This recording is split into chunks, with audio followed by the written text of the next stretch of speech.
We're here at Black Hat in London, in beautiful sunny London today. Sunny London. Super busy today. We got a packed booth. We got folks coming, and every one of them is asking us a simple question: what is Torq and why? So we thought, John White, why don't you tell us? Yep.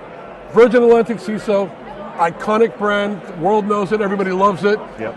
What made you rethink your SecOps strategy? Why did you think it's time for a change? Yeah, I think it's the perfect time for a change. The introduction of AI 18 months ago has just changed the complete landscape. We need to rethink it. You can't address a different problem with the same kind of tools and solutions. So we've looked at it from an AI perspective. It absolutely has to become automated if you're going to keep up. You know, the volumes are overwhelming teams. The teams are getting frustrated. They need to embrace innovation. You know, they're trying to find ways of doing that. And I think, you know, hyper automation, AI, agentic roles, that's the only way we're going to keep up.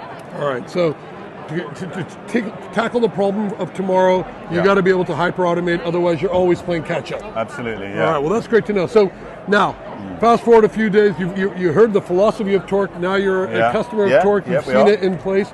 What's been the outcome so far? How's the experience been thus far? Yeah, it's been awesome. So first of all, that step change we were looking for in the way that we work is absolutely delivering from day one.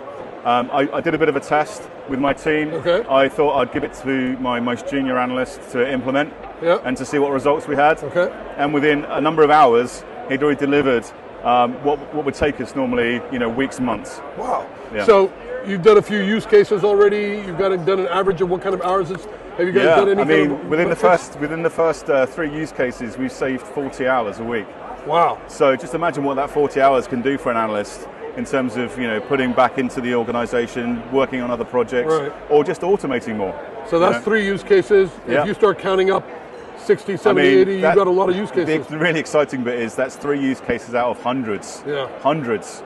So if you extrapolate that time saved, imagine having hundreds and hundreds of hours, weeks back of effort back into your team. That's great. You know. Now, you know, it's interesting because there's a great debate going on about AI and the level of comfort in organizations. So how are you able to actually get your organization, both downward management and upward management, comfortable with bringing in AI into the SecOps world? I think that's a really good question. I think, first of all, I think there's a lot of skepticism that needs to be addressed. I think a lot of the management team are worried about, you know, AI going rogue, and that's a valid question. So as professionals in security, we need to make sure that we give them the reassurance that we can deliver AI and automation within guardrails that we set, not just that Torq set or any other vendor set. So, you know, it can be delivered, it can be achieved in a safe and secure way, but you just have to set the guardrails. So this myth of having AI go rogue is kind of immediately put to rest because you've got the guardrails and you can automate and create use cases however you want within the guardrails that you guys set. Yeah, absolutely. I think it's just a case of talking your management teams and your own teams through, you know, the guardrails you want to set, making sure they're achieved with Torq or another vendor, and then, you know, safely deploying the business cases around the hyper automation that you're deploying. The robots haven't taken over yet. No robots taking over. Okay. So I guess the last question I have for you is, you've got a lot of security experts and CISOs all over around here. Yeah.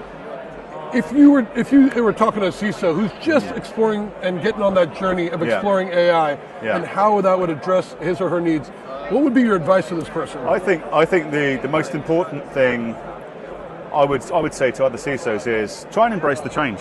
You know, there is a world beyond the crazy, overwhelmed, headless chicken impression that you get when you go into most security operations centers. There is a world beyond where your workloads are automated. You know, it's a more manageable volume you're dealing with. The outputs are more consistent. You're getting coverage 365, 24/7.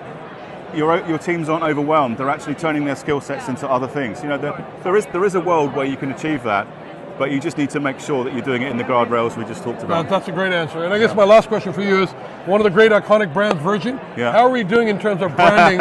And how do you feel? Is Torq holding its own in the brand of the story that we've got? Yeah, I think Torq really is a powerhouse when it comes to the brand. Yeah. The skulls and the lasers and the crossbows. Yeah, crossbows. You think Sir Richard Branson would approve? I think he would. I think he would. Yeah, I think you know, he's all about cutting through. All right. Well, it's a pleasure. Thank you for being here.